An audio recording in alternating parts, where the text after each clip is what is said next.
Good morning class. Today I am going to teach you your English reader chapter 3 Why the sky is so high.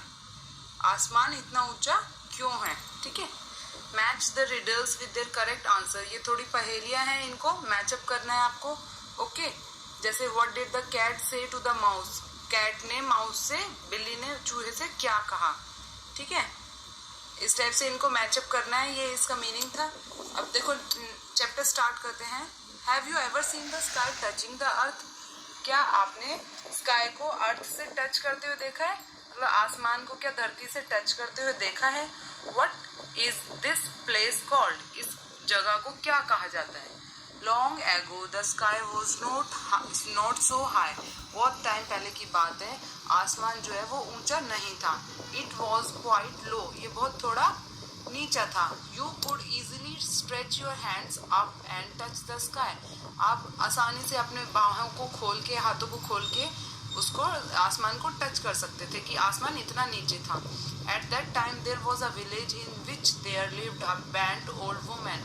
उस time एक गांव था. ठीक है. जिस गांव में एक बूढ़ी औरत रहती थी. बैंट मतलब थोड़ी झुकी हुई, बुजुर्ग जैसे झुक जाते हैं ऐसे झुकी हुई एक औरत रहती थी. She was the oldest women in that village. वो एक वो औरत उस गांव में सबसे बूढ़ी थी. This bent old woman thought of nothing more than sweeping and cleaning her hut. वो औरत जो है और कुछ नहीं देखती थी, उसको और कुछ अच्छा नहीं लगता था सिवाय झाड़ू के और सफाई के. अपनी झोपड़ी जो है वो उसको हमेशा झाड़ती रहती थी, सफाई करती रहती थी, उसको और कुछ काम नहीं दिखता था. It was a hot summer day. एक दिन की बात है, वो बहुत गर्म दिन था एक दिन. The land was dry. जमीन कैसी थी, बिल्कुल सूखी थी. There was dust everywhere. हर जगह बस डस्ट डस्ट थी, धूल ही धूल थी. All the villagers were coughing and sneezing. सभी गांव वाले खांस रहे थे और छींक रहे थे. The sky being so close to the ground was not spared. ठीक है. आसमान जो था वो जमीन के बहुत पास था.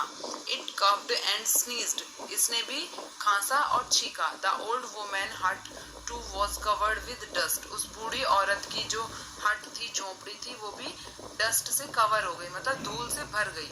इन anger she picked up the broom and swept the steps outside her hut and even the pathway. गुस्से में उसने झाड़ू को उठाया. ब्रूम मतलब झाड़ू को उठाना. And swept the steps outside her hut and even the pathway. झोपड़ी के आगे का जो रास्ता था उसको साफ करती रही झाड़ू से. ठीक है. उसने गुस्से में झाड़ू को उठाया और झाड़ू लगाना उसने स्टार्ट कर दिया. The dust rose all over and formed dark brown clouds. Dust जो थी सारे में फैल गई और डार्क ब्राउन क्लाउड्स. क्लाउड्स को कैसे कर दिया, डार्क ब्राउन कलर का, कि बादलों में भी वो डस्ट छा गई, पूरे में भर गई. The sky began to choke with the dark brown dust. Sky भी किससे भर गया, डार्क ब्राउन डस्ट से भर गया. It could not bear it any longer. उसने ये बहुत देर तक बर्दाश्त नहीं करा. The dust got into its nose and it sneezed. अब जो स्काई है उसकी नोज में क्या गई, डस्ट गई, धूल उसकी नाक में चली गई और उसने भी छींकना शुरू कर दिया. The dust got into it's eyes and made them water. Dust उसकी आंख में भी गई और उसकी आंखों में पानी आने लग गया. किसकी, स्काई की आंखों में. The water from the sky eyes began to fall as raindrops on the ground. जो पानी था स्काई से वो कहाँ गिरने लगा, जमीन पर गिरने लगा. किसकी तरह, बूंदों की तरह. Rain drops on the ground. बूंदे बन बन के जमीन पे गिरने लग गया. One by one the rain drops fell on the path of ground the old women had swept. धीरे धीरे करके जो पानी था, आसमान से जो पानी टपक रहा था, वो जो बूढ़ी लेडी रास्ते को साफ कर रही थी वो उस रास्ते में गिरने लग गया. The old women tried to clean the rain drops but as soon as she cleaned one. Old women ने ट्राई करा रेन ड्रॉप्स को क्लीन करने का, लेकिन बहुत जल्द the other rain drop fall. जैसे ही वो एक बूंद को साफ कर रही थी तो दूसरी बूंद गिरे जा रही थी. ऐसे ही बहुत सारी बूंदें गिरने लगी जहाँ पे वो झाड़ू कर रही थी. This angered the old women. इससे वो जो बूढ़ी औरत थी बहुत ज्यादा गुस्से में हो गई. She lifted her broom and stood up straight. उसने अपनी झाड़ू को उठाया और एकदम सीधी खड़ी हो गई. She glared at the sky and shouted at it. उसने बादलों को घूरा. ग्लेयर्ड मतलब घूरना. एंड शाउटेड एट इट और उसके ऊपर चिल्लाई, किसके ऊपर, स्काई के, बादलों के ऊपर चिल्लाई। But the poor sky could do nothing, लेकिन जो पुअर स्काई जो था उसने कुछ नहीं किया। It's eyes were full of dust, उसकी आंखें जो थी किससे थी, वो डस्ट से भरी हुई थी। जैसे वो बूढ़ी लेडी झाड़ू कर रही थी तो वो जो डस्ट थी उड़ उड़ के स्काई की आंखों में जा रही थी और वो आंखों से पानी बन बन के नीचे गिर रहा था, ठीक है।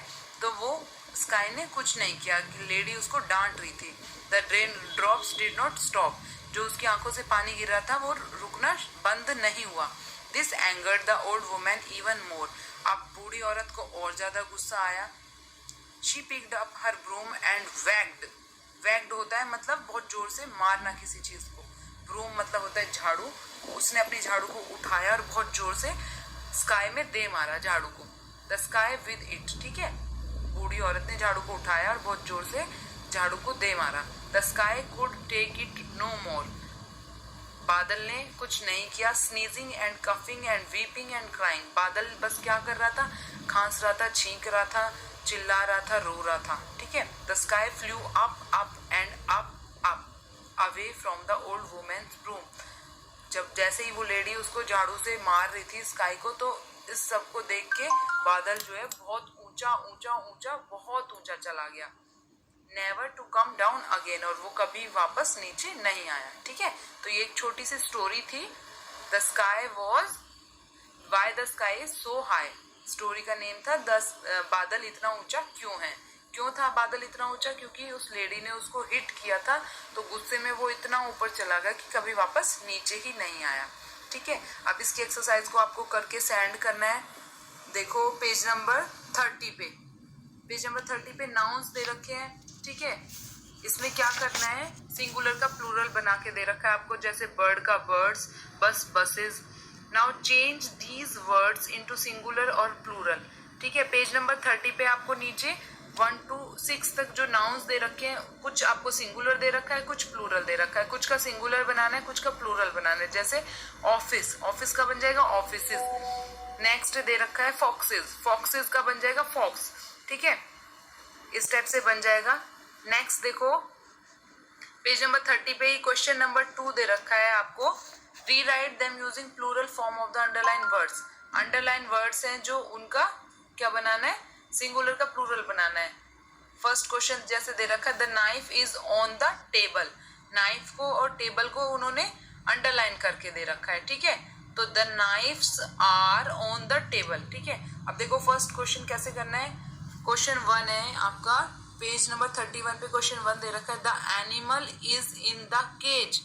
तो एनिमल सिंगुलर है तो एनिमल का क्या बन जाएगा, एनिमल्स। द एनिमल्स, इज का आर बन जाएगा, the animals are in the cages, ठीक है। जो अंडरलाइन वर्ड्स है उन्हीं को चेंज करना है बस।